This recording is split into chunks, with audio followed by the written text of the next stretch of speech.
Hey guys, welcome back. I noticed the other day that my climate control buttons stopped lighting up, so I'm gonna replace them with some bulbs I got at the junkyard.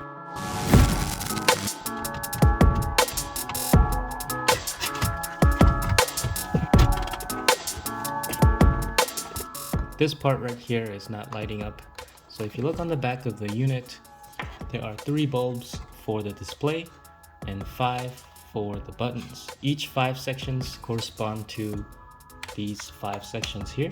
So since these 2 don't light up, I'll replace these 2.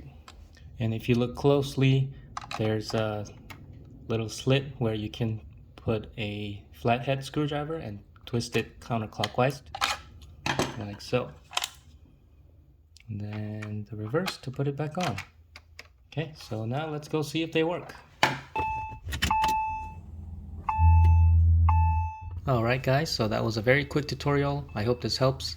And as always, thanks for watching, and I'll see you guys on the next one.